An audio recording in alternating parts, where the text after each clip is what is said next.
श्रीराम समर्थ. गोपाल कृष्ण भगवान की जय. प्रत्यक्ष भगवान शंकरानेच वर मागून घे असं सांगितल्यावर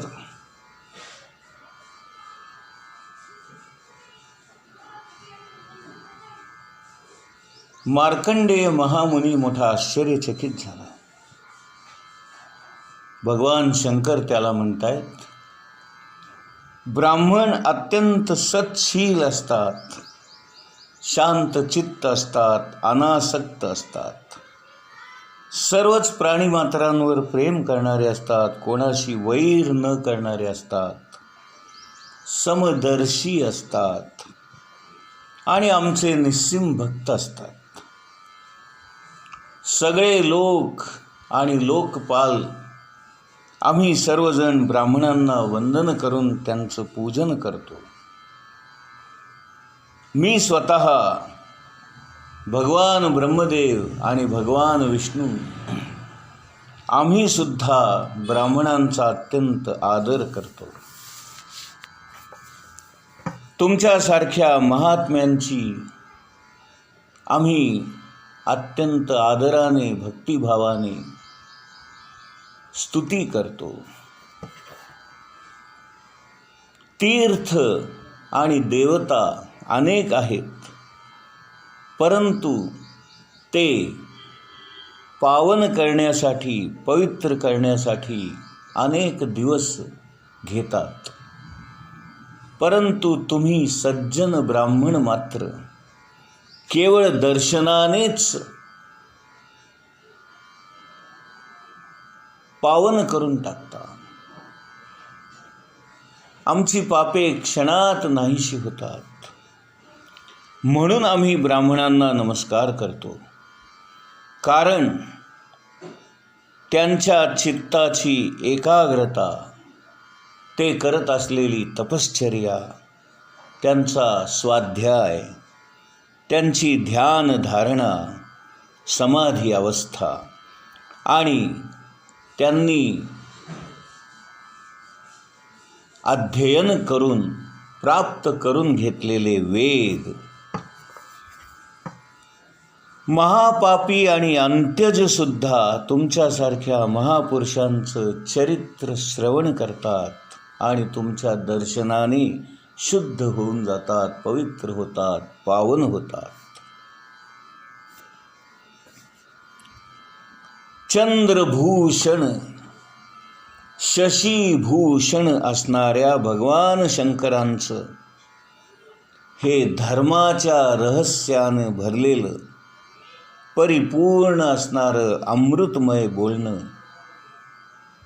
कानाने ऐकून त्या मुनीची तृप्तीच होत नव्हती.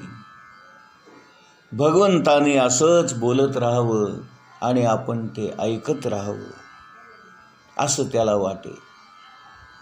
भगवंताच्या मुखाद्वारे होणारा हा अमृत वर्षाव असाच सुरू राहावा अशी त्याची इच्छा होती. भगवंताच्या मायेने पुष्कळ काळपर्यंत भटकल्याने तो अतिशय थकला होता. शंकराच्या या वाणीरूप अमृताचं प्राशन केल्यामुळे आता त्याचा सारा थकवा, सारे क्लेश दूर झालेले होते. तो अत्यंत भक्तिपूर्ण भावनेने, प्रेमाने भगवंतांना म्हणाला, हे प्रभू, भगवंताची ही लीला, त्याची ही मायाशक्ती आम्हा माणसांच्या आकलन शक्तीच्या पलीकडची आहे. आपल्यासारखे जगाचे स्वामी असूनही त्यांच्या अधीन असणाऱ्या आमच्यासारख्या पामरांना आपण वंदन करून आमची स्तुती करता. धर्माविषयी सांगणारेच धर्मानुसार आचरण करतात आणि त्या आचरणाला दुजोराही देतात. जो कोणी धर्माचरण करत असेल त्याची आपण प्रशंसाच करता. आपण आपल्या मायामय वर्तनाने कुणाची वंदन स्तुती जरी केली तरी त्यामुळे आपल्या महिम्याला कुठेही बाधा पोचत नाही. आपण आपल्या स्वतःच्या मनानेच संपूर्ण विश्वाची निर्मिती करता. स्वतःच तिच्यामध्ये प्रवेश करून स्वतः करता न होता सुद्धा कर्म करणाऱ्या आपल्या गुणाद्वारे कर्त्याप्रमाणे आपण स्वतःला भासवता. हे भगवन, आपण त्रिगुण स्वरूप असून सुद्धा त्यांचा आत्मा आहात. केवळ अद्वितीय ब्रह्मस्वरूप असणारे या जगताचे आपण महागुरु आहात. म्हणून मी आपणास पुन्हा पुन्हा वंदन करतो. हे अनंता, हे परमेश्वरा, हे महादेवा, आपल्या दर्शनाखेरीज मी आता कशाची बरे अपेक्षा करू. आपल्या दर्शनानेच माझ्या सर्व इच्छा परिपूर्ण झाल्या, माझ्या सर्व कामना पूर्ण झाल्या, माझे सारे संकल्प सत्य संकल्प ठरले. मागण्यासारखं काहीच नाही, तरीसुद्धा केवळ आपण म्हणताय म्हणून मी आपल्याजवळ एक वर मागू इच्छितो. तो हा की आपल्या चरणांच्या ठिकाणी आणि आपली भक्ती करणाऱ्या आपल्या भक्तांच्या ठिकाणी माझं मन, माझं अंतःकरण सदैव राहो. आपली ही भक्ती माझ्यामध्ये निश्चल राहो. मार्कंडेय मुनीने आपल्या मधुर वाणीने जेव्हा भगवान शंकरांची अशी स्तुती केली तेव्हा पार्वतीच्या प्रेरणेमुळे भगवान शंकर त्याला म्हणाले, हे महर्षी, तुझ्या सर्व कामना पूर्ण होतीलच, शिवाय परमात्म्याच्या ठिकाणी तुझी अनन्य भक्ती राहील. कल्पांतापर्यंत तुझं पवित्र यश राहील आणि तू अजर अमर होशील. ब्रह्मतेज धारण करणाऱ्या तुला तिन्ही काळाचं ज्ञान प्राप्त होईल. वैराग्याने युक्त असणारे विज्ञान सुद्धा तुला प्राप्त होईल.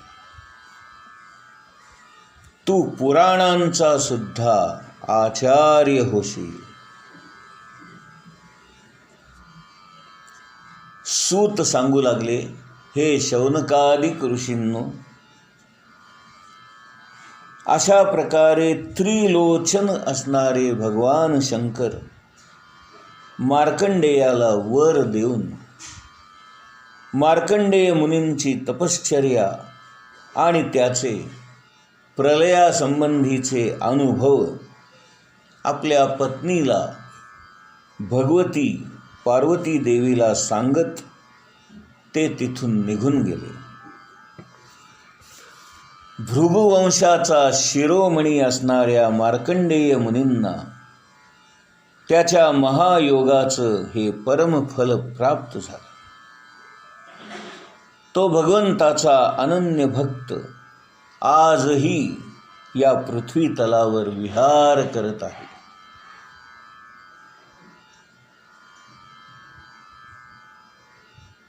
मार्कंडेय मुनींनी हा जो अनेक कल्पांचा अनुभव घेतला तो केवळ मार्कंडेयाला दाखवण्यासाठी भगवंतानी आपल्याच मायेने केलेली तात्पुरती लीला होती. तो खरा प्रलय नव्हता, परंतु केवळ मायेच्या आभासाने भगवंतानी तो प्रलय निर्माण केला आणि एका क्षणामध्ये त्याचा अनुभव मार्कंडेय मुनींना दिला. हे भृगुश्रेष्ठा, मी आपल्याला हे जे मार्कंडेयांचं चरित्र ऐकवलं ते भगवान चक्रपाणींचा प्रभाव आणि महिमा यांनी भरलेलं आहे. जे कोणी या चरित्राचं श्रवण करतील, कीर्तन करतील, ते कर्मवासनांमुळे प्राप्त होणाऱ्या जन्ममरणाच्या फेऱ्यातून मुक्त होतील.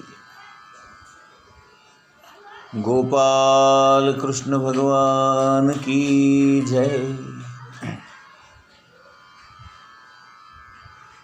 यावर शौनक महामुनी सूतांना म्हणतायत, हे सूत महोदय, आपण हे भागवत तत्व जाणणारे आहात. शिवाय अनेक विषय आणि भगवंताच्या लीला आपण जाणता. आम्ही आपल्याकडून क्रियायोग म्हणजे काय याबद्दलचं ज्ञान प्राप्त करून घेऊ इच्छितो. कारण या क्रियायोगाचं आचरण केल्यामुळे मनुष्याला अमरत्व प्राप्त होतं. म्हणून कृपा करून आम्हाला हा क्रियायोग सांगा.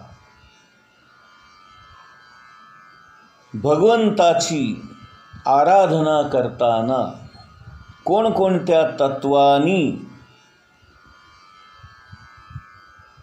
कोणकोणत्या अंगांनी, कोणकोणत्या आयुधांनी आणि कोणकोणत्या अलंकारांनी मनामध्ये धारणा करून, कल्पना करून लक्ष्मीपती असणाऱ्या भगवंताची आराधना सर्वसामान्य लोकांनी कशी करावी याविषयी आम्हाला आपण मार्गदर्शन करा.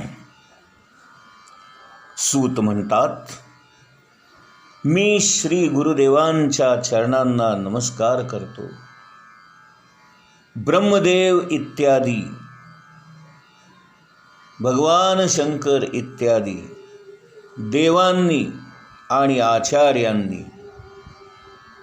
वेदांनी आणि इतर ग्रंथांनी लक्ष्मीपती असणाऱ्या भगवान श्री विष्णूंची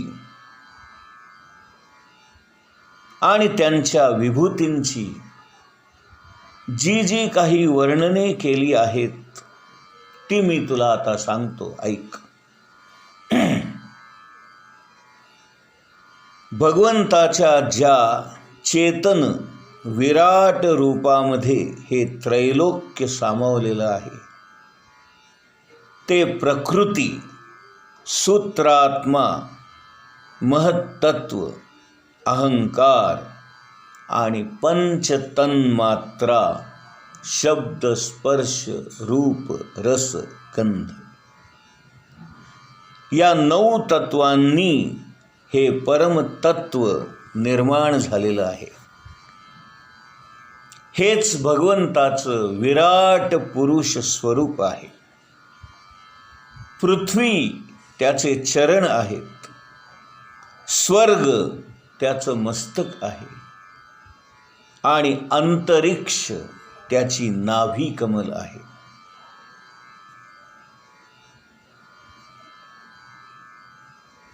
या भगवान विराट पुरुषाचे सूर्य हे नेत्र आहेत, वायू ही नासिका आहे आणि दिशा हे त्याचे कान आहेत.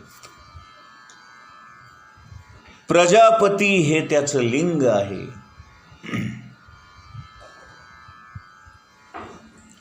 मृत्यू हे त्याचं गुदस्थान आहे. लोकपाल हे त्याचे बाहू आहेत. या विराट पुरुषाचं मन म्हणजे चंद्र आहे आणि त्याच्या भुवया म्हणजे यम आहे.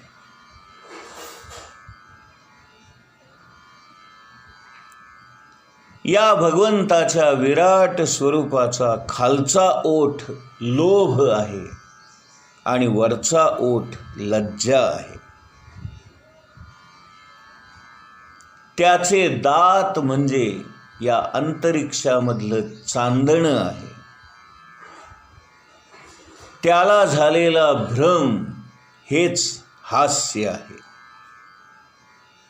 या पृथ्वीवर उगवणारे अनेक प्रकारचे वृक्ष, लता, वेली या विराट पुरुषाच्या अंगावरील रोम आहेत आणि ढग हे त्याच्या मस्तकावर उगवलेले केस आहेत. भगवान कौस्तुभ मण्याच्या रूपाने जणू काही आत्मज्योतीच धारण करतात आणि त्याचा परिसर व्यापून टाकणाऱ्या प्रभेला आपल्या वक्षस्थळावर श्रीवत्स चिन्ह या रूपाने धारण करतात. गोपाल कृष्ण भगवान की जय.